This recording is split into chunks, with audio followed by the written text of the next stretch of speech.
5 seconds. Start. सभापति महोदय, ये शब्द मेरे नहीं हैं बल्कि राष्ट्रपिता के हैं। जो लोग आज सरकार में बैठे हुए हैं, क्या वे अपने दिल में सोचेंगे कि यह देशद्रोह शब्द बालकों को अंग्रेजी पढ़ाने के लिए राष्ट्रपिता का कहा हुआ है।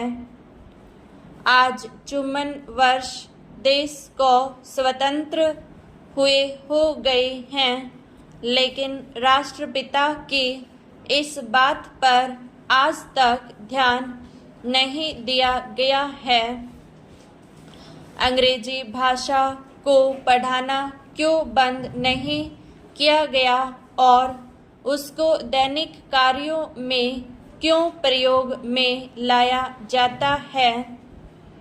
मैं इस बात को कई बार इस सदन में कह चुका हूँ और मैंने इस विधान परिषद की नियमावली में 1 वर्ष पहले एक संशोधन भी रखा था, लेकिन मेरा दुर्भाग्य है कि वह संशोधन वर्ष भर से इस सदन में प्रस्तुत नहीं हो सका। मेरी अपनी राय है कि कम से कम दैनिक कार्यों के लिए यदि सरकार अंग्रेजी भाषा पर बंधन लगा दे तो बहुत अच्छा हो और जो यह अनुशासनहीनता है वह भी समाप्त हो जाए।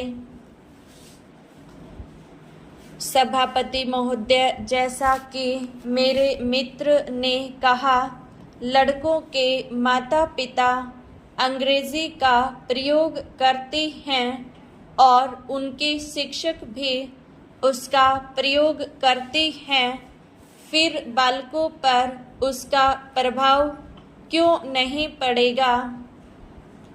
मैं उनसे सहमत हूँ कि बालकों में नकल करने की आदत होती है, जैसा वे अपने बड़ों को करते देखते हैं वैसा ही वे करते हैं।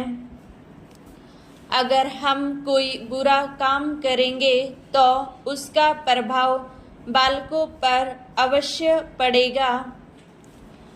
आप देखेंगे कि जिस मनोवृत्ति के माता पिता और शिक्षक होते हैं उसी प्रकार के बालक भी होते हैं।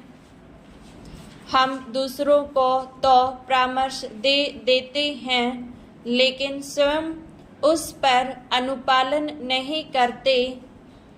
इसके साथ ही साथ हमको शिक्षा प्रणाली की ओर भी ध्यान देना है। शिक्षा के जिन तरीकों को आजकल अपनाया जा रहा है वे वास्तव में लाभकारी नहीं हैं। सरकार की ओर से इस प्रकार का आदेश होना चाहिए कि 14 वर्ष तक बालकों को अपनी मातृभाषा में ही शिक्षा दी जाएगी और दैनिक कार्यों में भी अंग्रेजी का प्रयोग नहीं होगा। इस प्रस्ताव में अनेक महत्वपूर्ण बातों की ओर ध्यान दिलाया गया है। मैं समझता हूँ कि जब माननीय मंत्री जी इसका उत्तर देंगे तो कह देंगे कि हम बहुत सी बातों पर कार्यान्वयन कर रहे हैं, लेकिन मैं समझता हूँ कि उन पर कोई कार्यान्वयन नहीं हो रहा है।